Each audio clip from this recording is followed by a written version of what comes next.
చూసుకోవచ్చు. మత్తయి సువార్త 18:18, అదే మత్తయి సువార్త 28:19 ఒకసారి చూసుకోవచ్చు.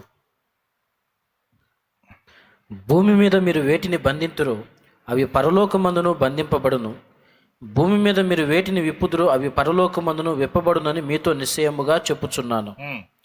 మరియు మీలో ఇద్దరు తాము వేడుకొను దేన్ని గూర్చేనను భూమి మీద ఏకీభవించిన ఎడల అది పరలోకమందున నా తండ్రి వలన వారికి దొరుకునని మీతో చెప్పుచున్నాను. దేవునికి మహిమ కలుగును గాక. ఇంకొక మాట కూడా ఒకసారి చూపిస్తాను, చూడండి. అది కూడా అండర్లైన్ చేసుకోండి. అక్కడే కిందికి చదివితే సరిపోయింది నాయన. 20వ వచనం చదువు. ఏలయనగా ఇద్దరు ముగ్గురు నా నామమున ఎక్కడ కూడి ఉందురో అక్కడ నేను వారి మధ్యన ఉందునని చెప్పాను. ఉండబోతున్నాను అన్నాడా? ఉండే అవకాశం ఉందన్నాడా? ఉంటానయా అన్నాడా? ఉంటానయా అన్నాడు. ఇక్కడ ఏమని వాగ్దానం చేశాడు?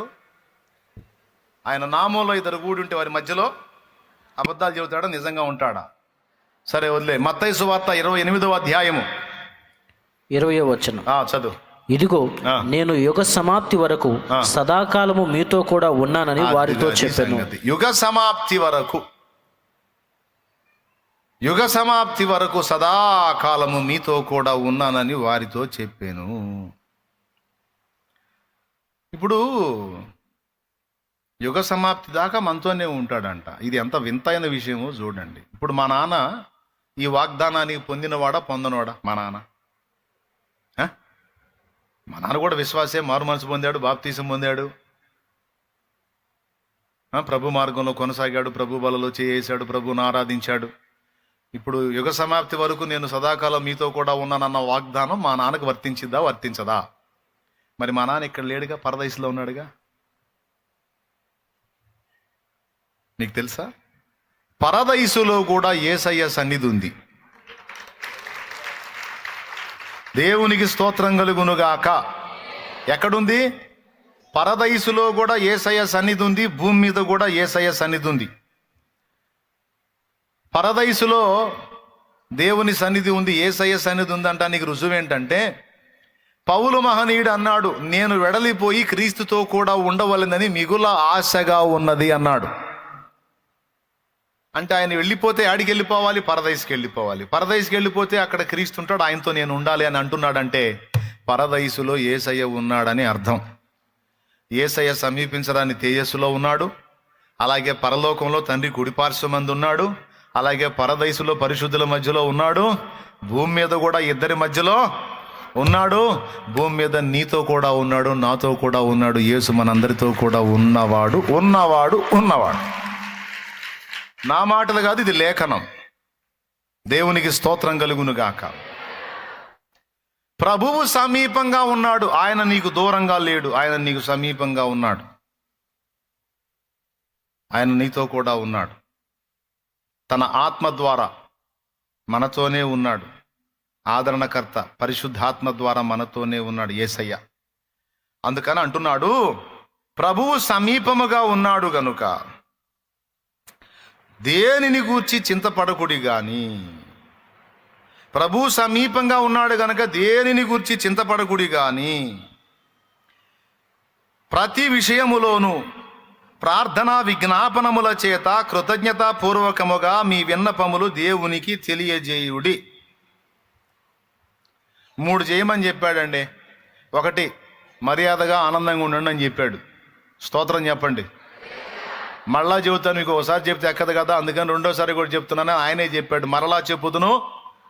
1, రెండవది మీ సహనము మీ మృదుత్వము సకల జనులకు తెలియబడనీయుడు. 2, మూడవది దేనిని గూర్చి చింతపడకుడి గాని మీరు ఎదుర్కొంటున్న ప్రతి విషయములోనూ ప్రార్థనా విజ్ఞాపనముల చేత కృతజ్ఞతాపూర్వకముగా మీ విన్నపములు దేవునికి తెలియజేయండి.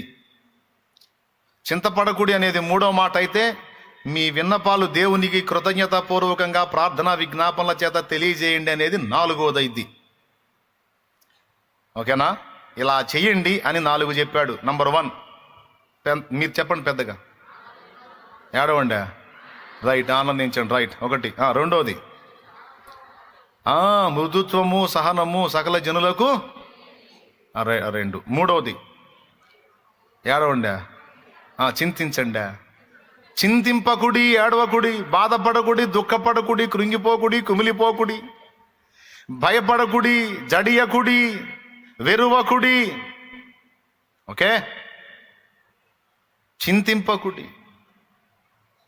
3, 4వది, ఏదైనా ప్రతి విషయమును గూర్చి ప్రార్థన విజ్ఞాపనముల చేత కృతజ్ఞత పూర్వకముగా మీ సంగతులన్నీ ఆయనకు తెలియజేయండి, ఎందుకంటే ఆయన నీకు దగ్గరలోనే ఉన్నాడు. ఆయన నీకు దగ్గరలోనే ఉన్నాడు, నీతోనే ఉన్నాడు, నీ ప్రక్కనే నడుస్తున్నాడు. ఆశ్చర్యకరమైన విషయం ఏంటంటే, మనకు ఆయన దగ్గరలోనే ఉన్నాడు కానీ మనమే ఆయనకు దూరంలో ఉన్నాం. అది బాధ. ఇది ఎక్కడి తెలివిరా? ఆయన మనకు దగ్గరలో ఉండటం ఏంది, మనం ఆయనకు దూరంలో ఉండటం ఏందిరా? వెర్రిమాలోకం అనిపిస్తుందా? ఆయన మనకు దగ్గరలో ఉన్నాడు అన్నప్పుడు మనం కూడా ఆయనకు దగ్గరగా ఉన్నామని కదా అర్థం. ఆయన మనకు దగ్గరలోనే ఉన్నాడు కానీ మనమే ఆయనకు దూరంగా ఉన్నామనే మాట కరెక్టేనా? భాషా ప్రకారం తప్పు కదా. అంటే నేను చెప్పే అర్థం ప్రకారం రైటే అవుతుంది. ఆయన మనతోనే ఉన్నాడు, మనకు సమీపంగా ఉన్నాడు కానీ మన హృదయములు ఆయనకు దూరంగా ఉన్నాయి. అర్థమైందా? అందుకే యేసు నీ కోసం వెతికే నా ప్రాణం అని పాడుకున్నా కొన్ని సంవత్సరాల క్రితం. యేసు నీ కోసం వెదికే నా ప్రాణం, నా తండ్రి నీ కోసం ఈనారాటం.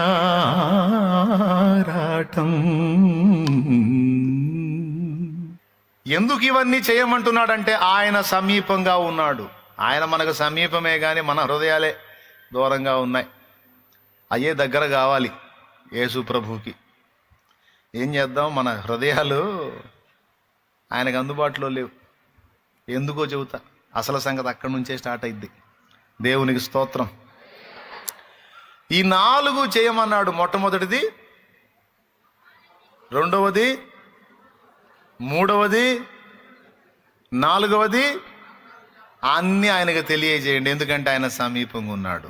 మీరు తెలియజేస్తే ప్రతిదీ చింతపడకుండా ప్రార్థన విజ్ఞాపనముల చేత కృతజ్ఞతాపూర్వకముగా మన మనవులు విన్నపాలు ఆయనకు తెలియజేస్తే ఒకటి జరిగిద్దంట. ఏందో చూడు. సమస్త జ్ఞానమునకు మించిన సమాధానము. అప్పుడు చదువు.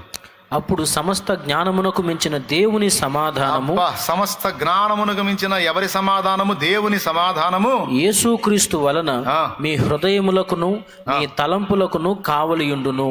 మనం ఆయనకు ప్రార్థన విజ్ఞాపనముల చేత కృతజ్ఞత పూర్వకంగా మన మనవులు తెలియజేస్తేనంట, అప్పుడు సమస్త జ్ఞానమునకు మించిన దేవుని సమాధానము యేసుక్రీస్తు ద్వారా మన హృదయమునకును మన తలంపులకును కావలి ఉండును అన్నాడు. ఇక్కడ ప్రశ్న పుట్టింది నాకు. హృదయానికి తలంపులకు కావలెందుకు? ఇదండి నేను చెప్పాలనుకుంది మీకు. దేవునికి స్తోత్రం కలుగును గాక. హృదయ తలంపులకు కావలెందుకు? కావలి దేనికి పెట్టాలి అసలు? ఏబు గ్రంథం చూస్తే సాతానే దేవునితో డైరెక్ట్గా చెప్తున్నాడు, ఏబు ఊరకనే నీతిమంతుడాయనా, నీవు అతనిని ఆశీర్వదించుట చేతనే అని ఓ మాట అన్నాడు. నీవు అతనికిని అతని ఇంటి వారికిని అతని కలిగిన సమస్తమునకు నువ్వు చుట్టూ కంచె వేసితివి కదా అన్నాడు. ఇప్పుడు చెప్పండి, ఎన్నిటికి కంచె వేయబడింది? అతనికి అంటే పర్సనల్గా వ్యక్తిగతంగా మనకి చుట్టూ దేవుని కాపుదల. కంచె అంటే కాపుదల అండి. కంచె అంటే ముళ్ళ కంచె అనుకునేది. దేవునికి స్తోత్రం. కంచె అంటే కాపుదల. ఏబుకు కాపుదల ఉంది, ఏబు ఇంటి వారికి కాపుదల ఉంది, ఏబుకు కలిగినటువంటి సమస్తానికి చుట్టూ కాపుదల ఉంది. దేవునికి స్తోత్రం కలుగును గాక. నువ్వు అన్నిటి చుట్టూ కంచె వేశావు కదా అన్నాడు. దేవుడు కాపుదల పెడితే మనకి పెట్టాలి, మన ఇంటి వారికి పెట్టాలి, మనం కలిగి ఉన్న వాటన్నిటికీ కాపుదల పెట్టాలి, అది ముఖ్యం. ఇదేందండి హృదయ తలంపులకు కావలి అంటాడు, దానికి కాపలా ఎందుకు? అది కూడా ఏమిటట? సమస్త జ్ఞానమునకు మించిన దేవుని సమాధానమట. సమస్త జ్ఞానమునకు మించిన దేవుని సమాధానము మన హృదయము యొక్కయు తలంపుల యొక్కయు వాటికి కావలి ఉంటుందట, కాపలా పెడతాడంట. ఎందుకు ఇది అవసరం అన్న ఒక చిన్న ప్రశ్నకు సమాధానం చెప్పి నేను మాయమవుతాను. దేవునికి స్తోత్రం కలుగునుగాక. హల్లెలూయా. పెద్దగా చెప్పండి. మరలా మీరు నన్ను వెతకవద్దు అంటే షెడ్డు వెనక్కి వచ్చి మీరు నన్ను వెతుకటం మొదలు పెడతారు కదా, అందుకని మీరు నన్ను వెతకవద్దు. మర్యాద కాదు, కోటాలు దగ్గరికి వచ్చినాయి, ముందే చెబుతున్నా. ఓకేనా? దేవునికి స్తోత్రం. ఇప్పుడు ఆ పాయింట్ చూద్దాం. విచిత్రమైన విషయం ఏంటంటే అసలు కాపుదల కావాల్సిందే వాటికి. కాపుదల అనేది కావాల్సిన కొన్ని ముఖ్యమైనవి సెన్సిటివ్ పాయింట్స్ కొన్ని ఉన్నాయి. వాటిల్లో ఒకటి హృదయము, దాని యొక్క తలంపులు. వాటికి కాపుదల అవసరం. ఎందుకు అవసరమో చెప్తా. ఆదికాండం 6వ అధ్యాయం ఒకసారి తీసుకోండి. ఆదికాండం 6వ అధ్యాయం ఒక్కసారి తీసుకోండి. తీసుకున్నారనే అనుకుంటున్నాను. 5వ వచనం చూడండి. నరుల చెడుతనము భూమి మీద గొప్పదనియు వారి హృదయము యొక్క తలంపులలోని ఊహ అంతయు ఎల్లప్పుడూ కేవలము చెడ్డదనియు యెహోవా చూచి. దేవునికి స్తోత్రం కలుగునుగాక. జస్ట్ పేజీ తిప్పండి. 9వ అధ్యాయం చూడండి. 8వ అధ్యాయము 21వ వచనం చూడు. అప్పుడు యెహోవా ఇంపైన సువాసనను ఆజ్ఞానించి, ఇక మీదట నరులను బట్టి భూమిని మరలా శపించను. ఎందుకనగా నరుల హృదయాలోచన వారి బాల్యం నుండి చెడ్డది. ఎక్కడి నుంచి? ఎప్పటి నుంచి? 8:21లోనేమో వారి హృదయాలోచన బాల్యము నుండి చెడ్డది. హృదయాలోచన బాల్యము నుండి చెడ్డది. మరో చోట అంటాడు, హృదయము అన్నిటికంటే మోసకరమైనది, అది ఘోరమైన వ్యాధి గలది. అది ఎక్కడుందో? ఏడో ఉంది మొత్తానికి. ఇర్మియా గ్రంథము 17వ అధ్యాయము 8-9 వచనాలు చూడొచ్చు. హృదయము అన్నిటికంటే మోసకరమైనది, అది ఘోరమైన వ్యాధి కలది, దాన్ని గ్రహింపగలవాడెవడు? రైట్. ఇప్పుడు ఈ 3 వచనాలను పక్కపక్కన పెట్టి చూస్తే, హృదయము అన్నిటికంటే మోసకరమైనది, అది ఘోరమైన వ్యాధి గలది, వారి నరుల హృదయము వారి బాల్యము నుండి చెడ్డది 2. 3వది అక్కడ చెప్పాడండి, నరుల హృదయం యొక్క తలంపులలోని ఊహంతయు కేవలము చెడ్డది. ఇది కావాలి మనకి. ఈ 3 కలిపి చదువుకుంటే మన హృదయ రహస్యం బయటపడుతుంది. ఏంటంటే మన హృదయము నుండి వెలువడేటువంటివన్నీ కూడా మన హృదయం యొక్క తలంపులలోని ఊహంత కేవలము చెడ్డదట. మరి ఇప్పుడు కాపలా పెట్టాల్సింది దేనికి?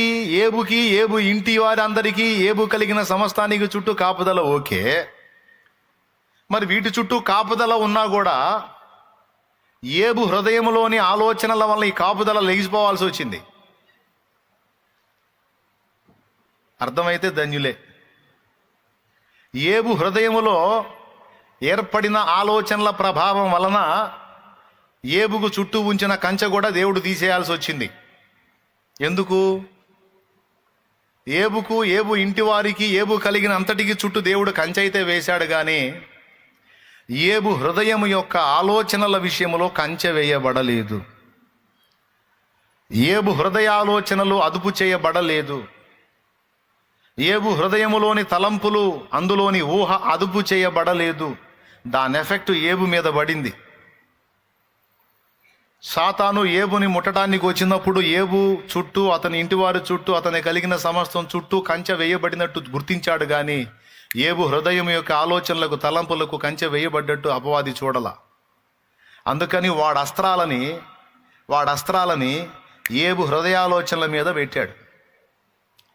దానివల్ల ఏం జరిగిందో తెలుసా? ఏబు అన్ని నెగిటివ్ తలంపుల్లోకి వెళ్ళిపోయాడు. ఉన్న పరిస్థితులన్నీ అద్భుతంగా ఉన్నాయి, పచ్చగా కళకళలాడుతూ ఉన్నాయి. కానీ ఏబు హృదయాలోచనలు మాత్రం వెలవెలబోతూ ఉన్నాయి. ఎందుకో తెలుసా? నెగిటివ్ థాట్స్తో నింపబడ్డాడు. ఆ నెగిటివ్ థాట్స్ని మన లోపలికి పంపించేది సాతాన్ అని చాలాసార్లు మీకు చెప్పా. అర్థమైందా? మీరు బైబిల్ మొత్తం పరిశీలించి చూడండి. కేవలం హృదయంలోని తలంపులను బట్టి కొంతమంది బుక్ అయ్యారు. హృదయంలోని తలంపులను బట్టి కొంతమంది తప్పులు చేశారు. తప్పులు చేయటానికి ముందు తలంపు ఎక్కడ పుట్టిద్దో తెలుసా? హృదయంలో పుట్టిద్ది. ఒకడు ఒక వ్యభిచారం చేయాలనుకున్నాడు అనుకో, ఫస్ట్ ఏం చేస్తా? కళ్ళతో చూస్తాడు, హృదయంలో ఇష్టపడతాడు, ఇక లోపల ప్లాన్ చేసుకుంటాడు. ఈ మనిషిని నేను ఏ విధంగా బ్యాలెన్స్ చేయాలి, ఏ విధంగా ఆకర్షించాలి, ఏ విధంగా బుక్ చేయాలని వాడు అక్కడ ప్లాన్ లేస్తాడు. ఇది బయటికి కనపడింది. ఇదంతా హృదయంలో జరిగే తంతు. అంటే పాపము క్రియాత్మకం కాకముందు ఎక్కడ జన్మించింది? అది ఎక్కడ రూపుదిద్దుకుంది? అందుకు యేసయ్య అన్నాడు మత్తయి సువార్త 5వ అధ్యాయము 27వ వచనంలో, ఒక స్త్రీని మోహపు చూపు చూచు ప్రతివాడు అప్పుడే తన హృదయమందు ఆమెతో వ్యభిచరించిన వాడగును అన్నాడు. అంటే ఒక స్త్రీని మోహపు చూపుతో చూచిన ప్రతివాడు ముందు హృదయంలో ప్లాన్ చేసుకుంటాడు. హృదయంలో వాడు ఊహల్లోకి వెళ్ళిపోతాడు. ఆ ఊహలన్నీ ఎలాంటివంటే వాడు చాలా చండాలంగా కూడా ఆలోచించుకుంటాడు. ఆ బీజాలు అనేవి లోపల పడతాయి. ఒకనాటికి అవి మొలకెత్తి అవి చెట్లై కాపు కాస్తాయి, ఫలాలు వస్తాయి. ఈ ఫలాలన్నిటికీ బీజాలు అంటే విత్తనాలు ఏడబడుతున్నాయి? హృదయం యొక్క తలంపులు హృదయములో పడుతున్నాయి, తలంపుల్లో పడుతున్నాయి. తలలో పుట్టేవి తలంపులు, హృదయంలో పుట్టేవి హృదయాలోచనలు. ఈ రెండు బ్యాలెన్స్ కావాలి. లేకపోతే ఈ రెండిటి ఉత్పత్తి కూడా కేవలం చెడ్డదని చెప్పాడు దేవుడు. ఏమన్నా అర్థమవుతుందా? దేవునికి స్తోత్రం కలుగును గాక. ఈ హృదయం నుండి ఉత్పత్తి అయ్యేవి, ఈ తలంపుల్లోంచి ఉత్పత్తి అయ్యేవి రెండు కేవలం చెడ్డవి అని చెప్పాడు దేవుడు వాక్యంలో నుంచి. మరి ఇప్పుడు కాపుదల దేనికి అవసరం అయింది? హృదయానికి అండ్ తలంపులకి అవసరమైంది. మీరు బైబిల్ అబ్జర్వ్ చేస్తే ప్రారంభం నుండి చివరి దాకా కూడా కేవలం ఈ హృదయం యొక్క తలంపులను బట్టి తేడాపడ్డారు. అంటే ముందు దేవుడి పట్ల నెగిటివ్ థాట్స్ వచ్చేటట్టు ఫస్ట్ వాడు మనసును వేటాడి ఆ తరువాత ఇక భౌతికమైన వ్యవహారానికి వస్తాడనమాట. అసలు ఫస్ట్ వేట అనేది మనస్సులో జరిగిద్ది, అంటే హృదయములో జరిగిద్ది, తలంపులలో జరిగిద్ది. వాడి వేట ఫస్ట్ డైరెక్ట్గా భౌతికంగా రాడు. భౌతికంగా రావాలంటే దేవుడు పర్మిషన్ ఇవ్వాలి. అది లాజిక్. దేవుడు పర్మిషన్ ఇవ్వాలంటే ముందు నువ్వు తలంపుల్లో హృదయంలో డిస్టర్బ్ అయి ఉండాలన్నమాట. డిస్టర్బ్ అవుతే దాన్ని పట్టుకొని పోయి అదిగో ఆ మనిషి హృదయంలో ఏం విశ్వసిస్తుందో చూడు, ఆ తలంపుల్లో ఏమనుకుంటున్నాడో చూడు, నేను అవి చేయబోతున్నా, నీకేమన్నా అభ్యంతరమా అంటాడు. ఇక దేవుడు తలుపులు తీయాల్సిందే. అంటే ఇది ఎలాంటిదో తెలుసా? వాడు నీకు వెలపటుండి నెగిటివ్ థాట్స్ అనే తలంపులని, వ్యతిరేకమైన తలంపులని హృదయంలోకి వేసి అవి నువ్వే ఆలోచించేటట్టు చేసి నీ చేతులతోనే నీకు నిప్పు పెట్టుకునేటట్టు వాడు చేస్తున్నాడన్నమాట. అర్థమైందా? ఎంతమందికి అర్థమైంది? ఇప్పుడు చెప్పండి, కాపుదల అసలు ఎక్కడ ఉండాలి? రైట్, చురుగ్గా ఉన్నారండి, బాగానే వింటున్నారు. కాపుదల ఎక్కడ అవసరం? హృదయానికి తలంపులకి. హృదయానికి తలంపులకి కాపుదల అవసరం.